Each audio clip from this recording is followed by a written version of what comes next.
Hey, how are you doing? I hope everyone's doing well. Forgive me for the somber tone here.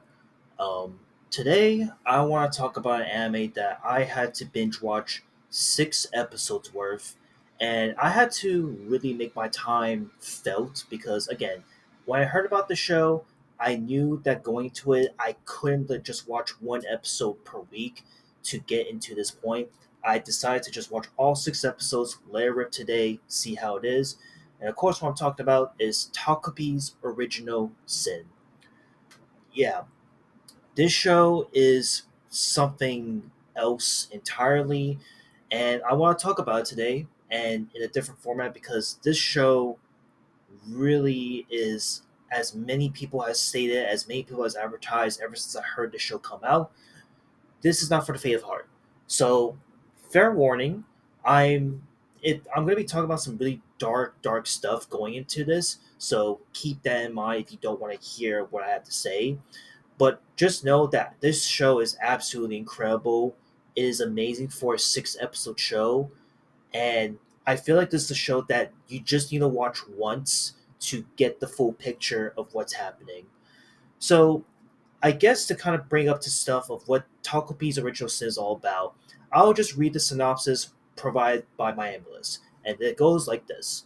A squid-like creature known as a Hapion leaves his home planet with the desire to spread happiness across the universe. He lands on Earth, but quickly finds himself in danger of captivity by its inhabitants. Fortunately, he is found by an unsmiling little girl named Shizuka Kuze, who feeds him and names him Takopi. Feeling indebted, Takopi decides to do everything in his power to bring a smile to her face.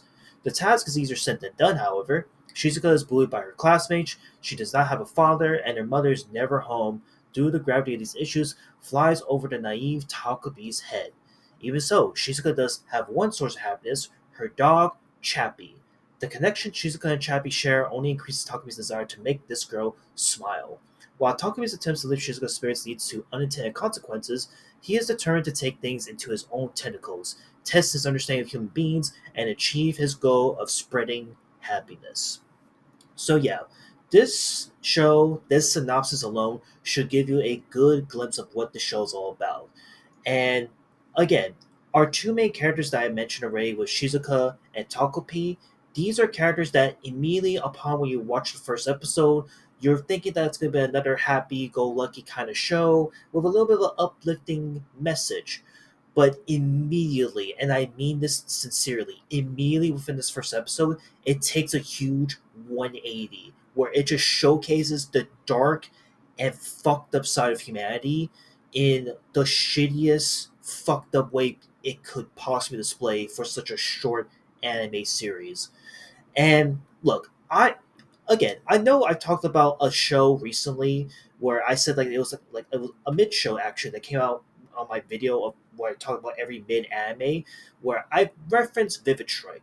And the issue with that show was being that it had all the bully aspects and whatnot, but it was super cliche, really formulaic, and really predictable, and it was kind of forced you to feel for these characters. In Takopi's Original Sins first episode alone, I felt immediately the emotions and what was going to happen to the show and everything leading up to such a unfortunate conclusion in that first episode. And it doesn't just stop from there, of course.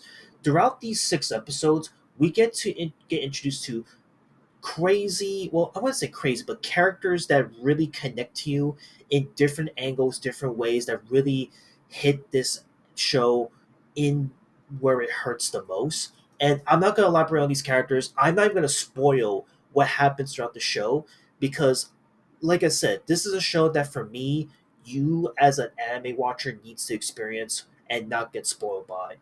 But to also kind of go into like my comparisons of the show originally when I was watching the beginning of the show, I thought at first it was going to go into like a ReZero esque type of show with the whole time traveling, going back in time, repeating and redoing everything concept, right?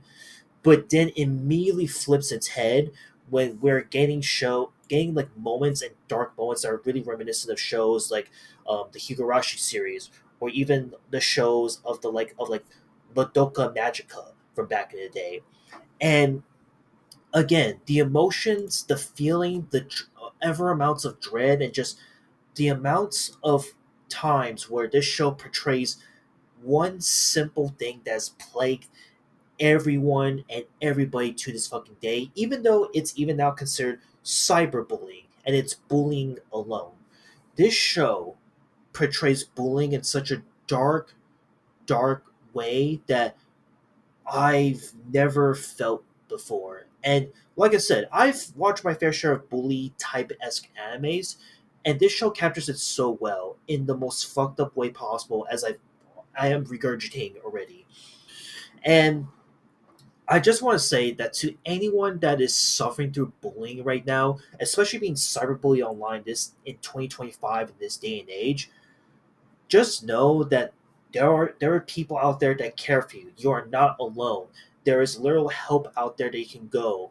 And I feel like this anime should be for those who need that kind of assurance of what what to expect, you know. And again, I don't. I'm not saying that everyone who's like being bullied and such should watch this show. No, I just feel like this is a show that you honestly just have to watch once and that's it. Because after finishing this show, after 6 episodes, I cannot. I can't consider myself going back to rewatch the show again because where the show starts, where the show ends, it dives in such sensitive subject matter that isn't just about bullying. It goes into abuse, it goes into depression, it goes into suicide, it goes into mental illnesses. It goes on to manipulation at so many points in the show. And it goes into moments where our main characters could go into like they're actually about to get help and get that happy moment, but then it devolves into where it devolves into the point where they go into like full on serial killer vibes and it's like the point of no return. And this show really left me in shock. And there were moments in certain episodes where I almost was about to fucking cry because I was like, how the fuck can a show get me to feel this way? And it did. It just literally did. So, yeah, to wrap this up, Takopi's Original Sin is a must watch anime. This is not for the faint of heart. Again, if you cannot handle the sense of subject matter that's portrayed in this 6 episode show, that is understandable. But I implore you to just give this show a shot. And if you are brave enough to just struggle and get through the first 2 episodes specifically, because that's where a lot of people who don't have a weak heart can get through. If you can get through the first 2 episodes, then you're gonna have an amazing but sad experience to say the least. And yeah, again, Takopi's Original Sin is really good. It's absolutely amazing. I think for a show of this caliber, this is definitely not only anime of the year contender, but simultaneously this is a show that I think a lot of people would immediately give the show like a 10 out of 10 anime rank on. For me personally, because again, this is a show I just simply cannot rewatch because the impact is just so there. I have to comfortably and remarkably give this thing a strong 8 to a light 9 right as of right now. It's really good, it's really great. The show's praises and hype around this is not underestimated. This is definitely one of the best animes come out of 2025, and I'll leave it at that. But yeah, just want to talk about this one, and I'll see you on the next one later.